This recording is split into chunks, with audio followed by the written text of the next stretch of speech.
E aí, tem 5 minutinhos? Bora papear um pouquinho? Hoje eu fui fazer uma caminhada e fiquei pensando sobre um estado que a gente entra muitas vezes, que é o estado de raiva, né? Por que que a gente sente esse sentimento? Por que que a gente fica com esse acúmulo de emoções que nos desperta raiva, né? E aí eu, obviamente, aproveitei para estudar, enfim, e compilar um pouco do material que eu tenho para poder trocar uma ideia com vocês. A raiva, ela normalmente não vem de algo que a pessoa já tem em si mesma, né? As pessoas não costumam ser raivosas.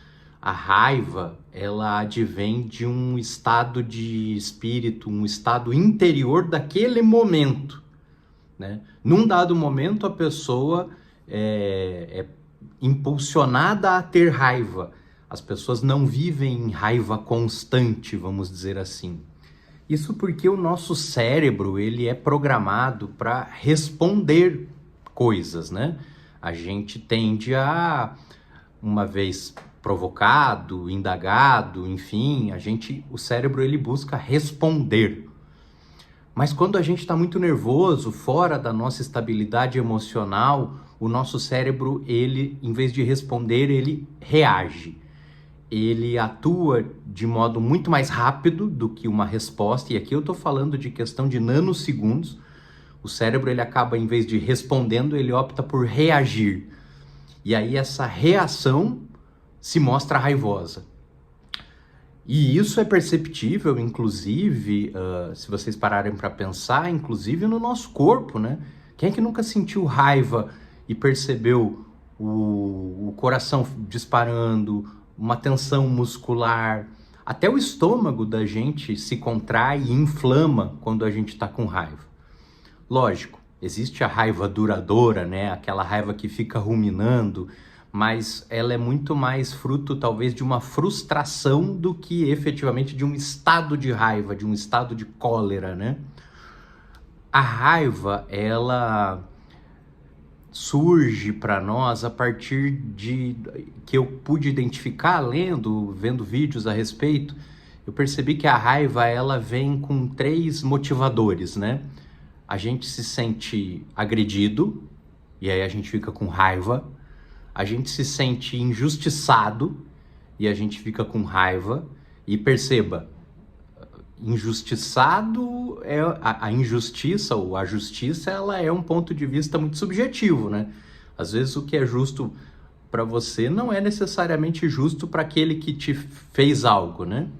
E a raiva, ela vem também quando a gente encontra um obstáculo para aquilo que a gente quer, para aquilo que a gente deseja, né? Você fica com raiva por não conseguir algo, por não conseguir a realização de uma tarefa, por não alcançar um objetivo, né?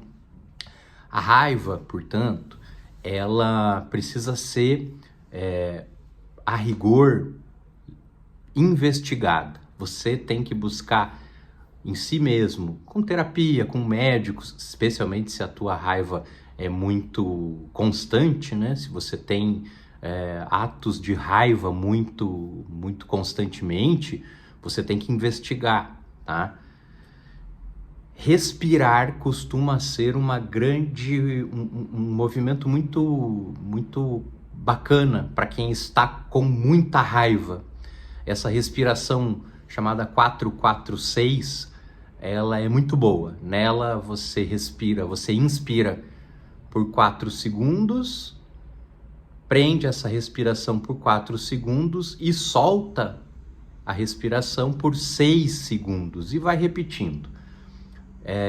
Faz isso mais 5, 6 vezes e o teu nervo, salvo engano, o nervo vago, ele é ativado e o cérebro ele é naturalmente oxigenado, e aí é como se fosse o teu cérebro, com essa respiração, buscasse um estado de calmaria, né?